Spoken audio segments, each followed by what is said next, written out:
Hello there, welcome. This is Point of View. I'm Mark Leishman, and today we're talking animal welfare with a former vet and now the General Manager of IDEXX Labs, Carl Eden. IDEXX is in partnership with the Dairy Women's Network for a series of upcoming workshops, which we're going to hear all about. The company is a global leader in veterinary diagnostics, is driven to enable efficient practices in farming to test the health and well-being of people, their livestock, and domestic animals as well. So it's great to have you with us, Carl. Thanks so much for joining us. Thanks for inviting me. It's a pleasure to be here. Yeah, well, tell us a little bit about your background. I know you're a vet, I've said that, but where did this all come together? Yeah, look, I was a vet in practice many moons ago, and used to look after livestock and horses, both in UK and in Australia. And I moved across to working for IDEXX in 2008, and I've been with them ever since, and lucky enough to move to New Zealand and look after the business over here. So look, my passions that have kept me with IDEXX is all about improving the welfare of animals and the people that work with them.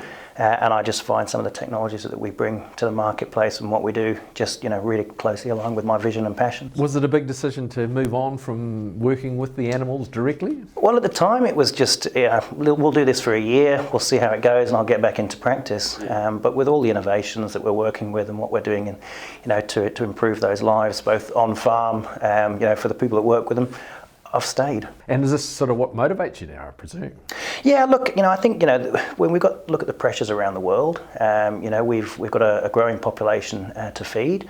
We've got to put animal, ethics and welfare first and foremost, and, do that in business systems, that don't impact the environment. So the technologies we're bringing enable people to do that, and that's very close to my heart. So it keeps me getting up every morning. Tell us about the background, the history of IDEXX. Yeah, so IDEXX was founded over 35 years ago. We've been in New Zealand now for close to 25 years, and we manufacture diagnostic tests and kits for laboratories or herd health recording laboratories to enable them to provide information back to the farmer in this instance, or the veterinarian, to make improved health outcome choices. So where was the company first founded? It was first founded in Maine, in Westbrook. Actually started with poultry diagnostics, and since then has grown to being companion animals, livestock, and we also test water as well. Would farmers generally be well aware of what you do, or? Well, I often say behind the scenes somewhat. Perhaps not well aware, but if you drink water in New Zealand, then you'll have been touched by an IDEXX product. But from a point of view of the types of results and the interactions they had with their herd health recording laboratories and the decisions they make on farm, they're probably inadvertently not aware that it's IDEXX that's behind those technologies. And in what sort of way? Yeah, so there's really two aspects to it. We have tests that enable us to identify infectious diseases on farms, but also tests that enable a farmer to know whether or not their cow is pregnant or not. And the two are quite interlinked. If you've got a fertility problem or not enough cows getting in calf, then that's quite often due to infectious diseases sort of pulling back on the resources in the cow. So if you've got a fertility problem, perhaps you'd work out what it is that's actually causing that, and that's the space we play in. So you generally, though, are working with the vets as opposed to directly with the farmers? Well, I work with a bunch of very talented individuals who share the same passions as me, and we either work directly with the veterinarians, that is our primary interactions, but we also work with the laboratories across New Zealand. So any laboratory involved in testing milk or tissue or blood that comes in from the veterinarians, we actually work with them to help enable these technologies across the board. It's kind of like an agnostic approach, if you get it. And what about in New Zealand? Is it different to the rest of the world? Or? In New Zealand, it's more exciting. We've got far more production animals that we're dealing with, and that space we spend a lot of our time actually working on technologies here specifically for New Zealand, and working with great partners on ways to make it easier for farmers to make a living. And is it more often than not it's cattle rather than, say, sheep? Or? Yeah, look, I would say that 90% of our testing in the production animal space is dairy cattle, and the reason for that is quite often, it's easy to get a milk sample. We do a lot of testing for beef and sheep, but still the lion's share is in that dairy space. And I guess what is the benefit, apart from obviously having great healthy cows, which is vitally important for a good production, but what's the main benefit for the farmer?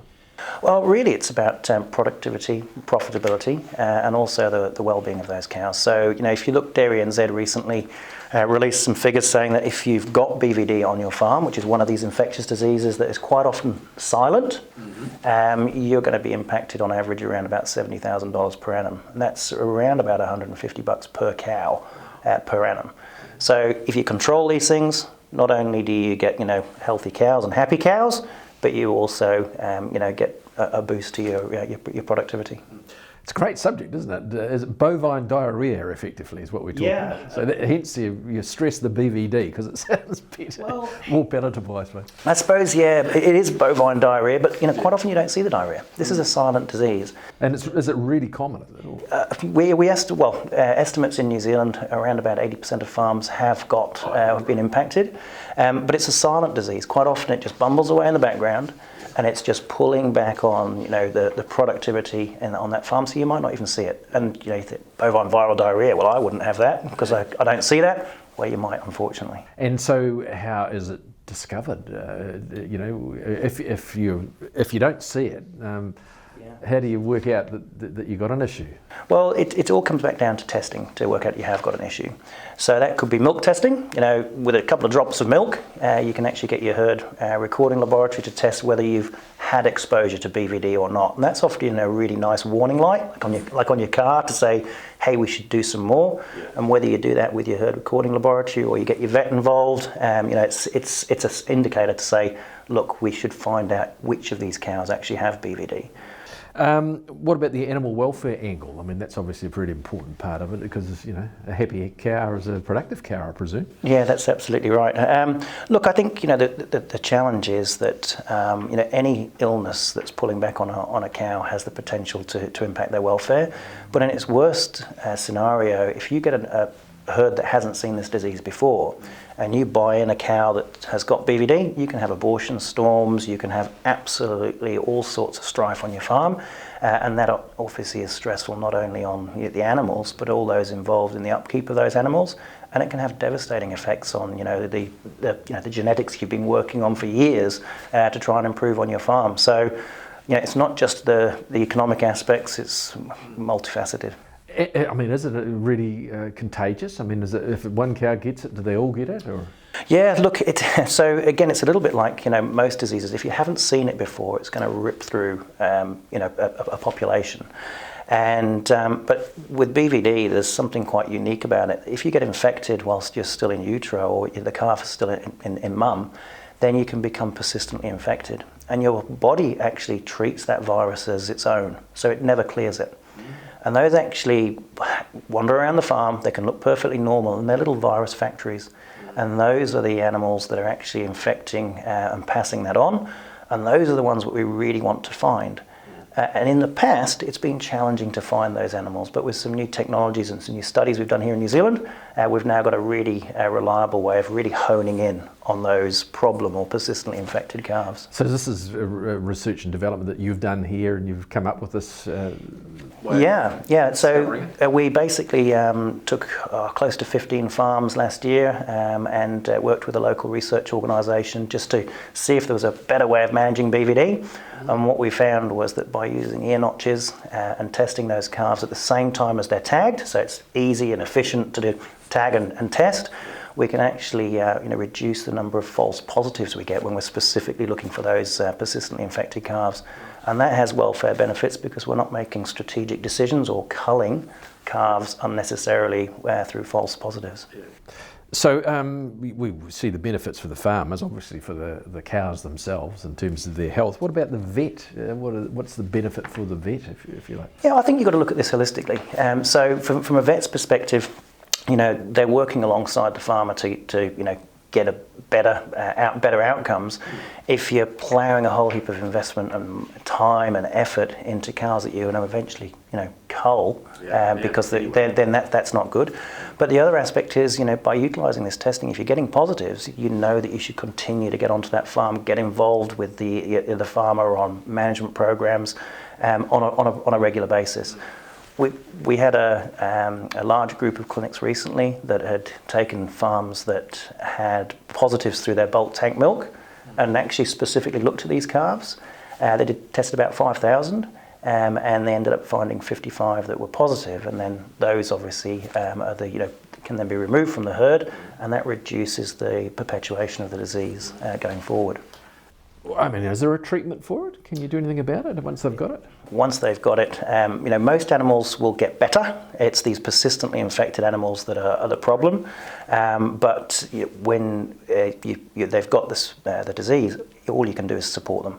Basically you're supporting them from a point of view of their recovery. Yeah. So is there it was drugs or something? Or I mean, there is a regime. Well, there's a regime for control. I wouldn't say treat and cure. So if you've got a farm and you've controlled BVD, for example, and you don't have the disease now, you could vaccinate on that particular farm so that you reduce the likelihood of these catastrophic events if you bring a BVD animal in, but also maintaining your boundaries. Good quarantine, and we're all very familiar with what that means currently, and things like making sure you test every cow that you bring onto your farm to make sure that you haven't got any of these silent, persistently infected animals coming in. And that test again it's when you do the ear tags, you just take a nick out of the ear or something? Yeah, it's like having your ear pierced, and it just takes a very, very small sample of tissue, and that can be tested very reliably to find out whether or not the animal is persistently infected or not. Right. Oh, that's pretty simple, isn't it? That's great. What about your role at IDEXX? How does that sort of, how do you spend your days? Yeah, well, I spend my days talking a lot, actually, and talking to various people. I mean, obviously internally with the team, we're looking to continually improve and help spread the message around how we can, minimise the impact of our footprint on the environment and be more productive. But I have a group of like-minded individuals that are out there also talking to vets and talking to to farmers and things around how we can manage these herds more efficiently.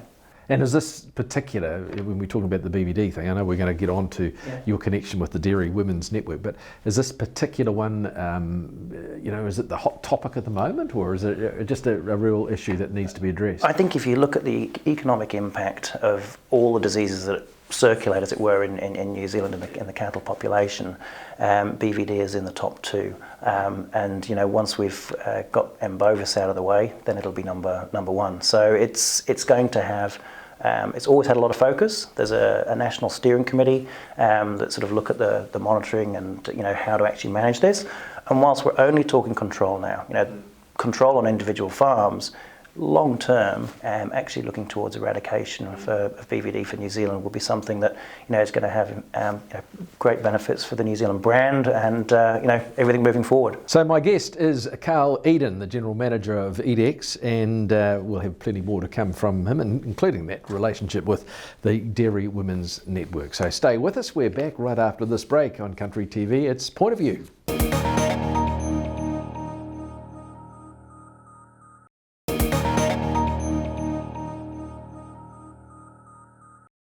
Welcome back. This is Point of View on Friday evening. I'm Mark Leishman, and from IDEXX Labs, Carl Eden, he's the General Manager there. And we're talking about particularly BVD, and we're going to get on to the subject of the series of workshops coming up through November. Anyway, we'll talk about that shortly. But Carl, is there a danger that with the animals that you could be culling perfectly healthy animals that may just have a sort of touch of this BVD and not, be in major trouble, if you like? Yeah, absolutely. I mean, it's a little bit, if I put it like the common cold, a lot of animals will get better. We call those transiently infected animals. But these persistently infected animals, as I mentioned earlier, they're always going to have the virus, and they act as these little virus factories. The other types of testing, unfortunately, just give you a positive. You don't know whether they're transiently infected or persistently infected. And using this ear notch with these calves, we can identify the PIs and minimise the number of transiently infected animals that we're calling out as positive. So in other words, you can find the ones that have got a serious issue and those that are just going to get better. Yeah, I'd call them the problem calves. You can identify those problem calves, and if we can control those early on, obviously just as they're born, we can then make sure we're not perpetuating this disease. Oh, so you can do that quite early on? You can do it from day one. Oh, really? Yeah, well, see, that's amazing, isn't it?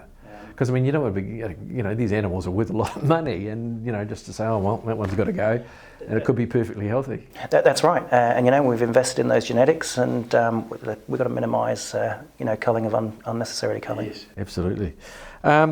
Now, the partnership you've got with the Dairy Women's Network, which is a great organisation through New Zealand, and so you're joining together, and tell us what's happening.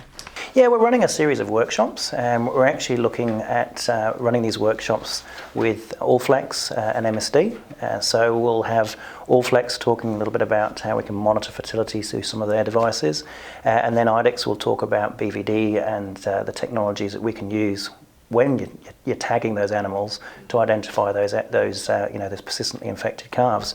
And we'll also talk a little bit about some of the vaccination strategies as well. So it'll really bring everything together to show that if you've got fertility problems, hey, maybe you should be looking for BVD. Here's an easy way of doing it.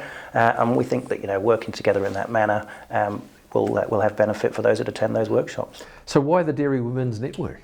Well, I think we're quite like-minded organisations in a lot of regards. I mean, we put the health and well-being of, you know, pets, people and livestock first and foremost, and the Dairy Women's Network are looking to do exactly the same for their communities. So there's some real synergies there. It's because women make all the decisions on the farm, do you think? Oh, you be careful, but yeah, it could be true.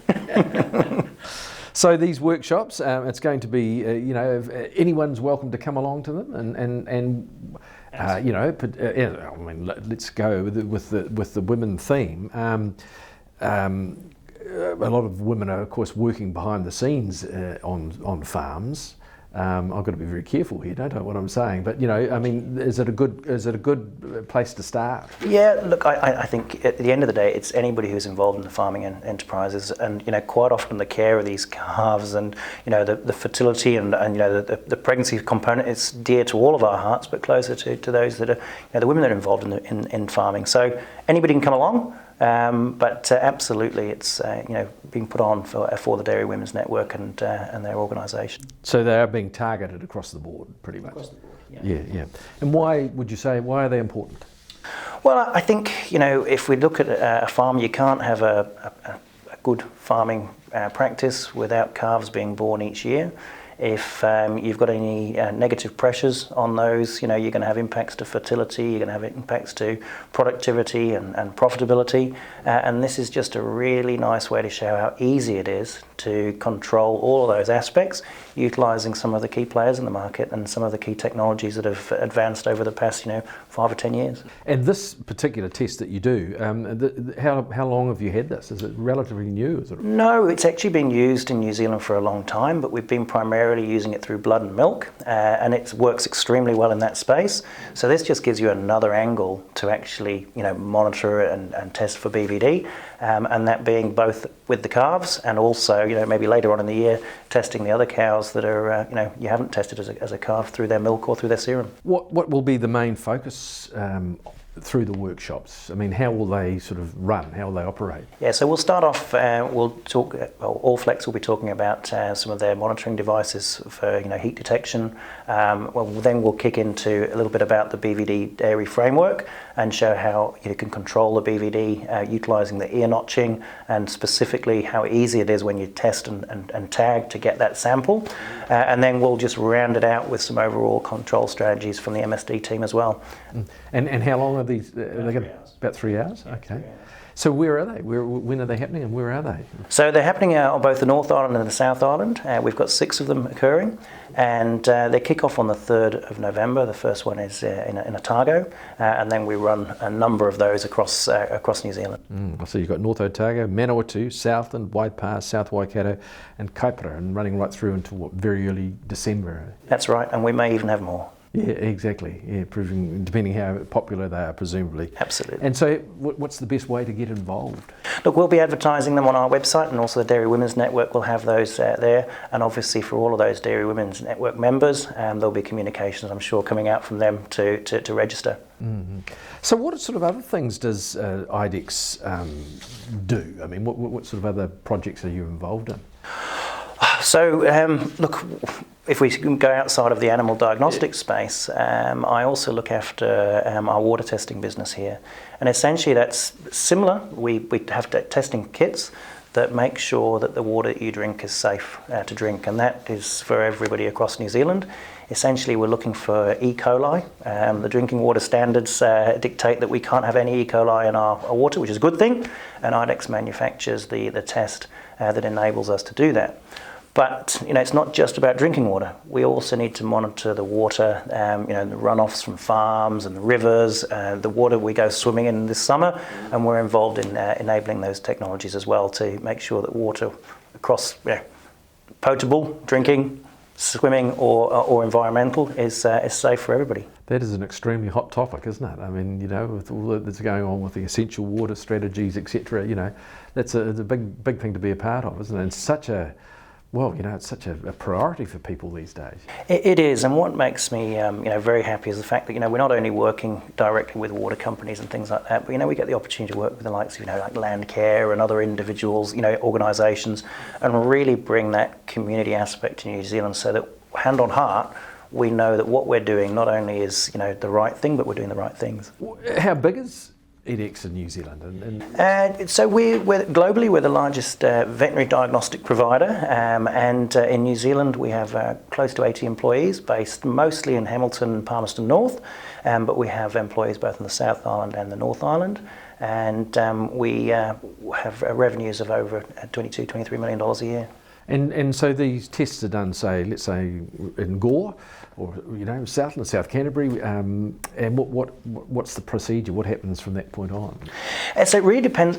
So a lot of what we do is providing the technology to other laboratories. Right. So for example, if somebody on the South Island is having their milk tested, it might be LIC that is collecting those samples, and LIC would be able to provide that BVD result through the milk, for example, and potentially also the pregnancy test through the milk, for example. If the veterinarian gets on board and says, well, actually we need to test these calves as well, they'll most likely go to a veterinary diagnostic laboratory, and that would be those samples coming up to us in Hamilton or Palmerston North, or one of our other partner laboratories across New Zealand. I mean, is it something that farmers are necessarily aware of, or is it really something that they become aware of for their veterinarian? I think a bit of both. Farmers are aware that BVD is in New Zealand, but I think because of its silent nature, quite often we don't anticipate the effect it has on our farming practice. And when we think about doing more with less, if we can have these healthy and happy cows and we can reduce our cow numbers, we could actually potentially be more productive with less and have less impact on the environment, and I think we'd all be pretty happy about that. Yeah, politically that would be a very good move, wouldn't it? Yeah. Are there any other sort of innovations that you can talk about coming through, or any other progress being made in sort of areas, obviously with commercial sensitivity, you can't say too much? Yeah, look, I think the important thing to say is that we do a lot of research and development. We invest over $100 million a year into new innovations. We're very focused on the production animal space. Obviously, things like mastitis are a key area for us to continue to look at. Within that infectious disease area, continuing to look at improving fertility by pregnancy testing and potentially even putting it into the hands of farmers. There's all sorts of innovations that we're looking at, and that's in our production animal space. We similarly support small animal veterinarians as well, with technologies in their clinics and through our labs to help the pets that we also value live healthy lives as well. Yeah, and in the sense of it's a multinational company, it's a big company. The New Zealand can I say branch, your New Zealand company, I mean, does it differ what you do here to what your company, what IDEXX does around the rest of the world? Yeah, it does. And actually, with the world is looking to us in New Zealand for some of the best practices that we've managed to instigate over here. So there's a great exchange of ideas and technologies to help really enable us as a global community to be able to all adopt best practices.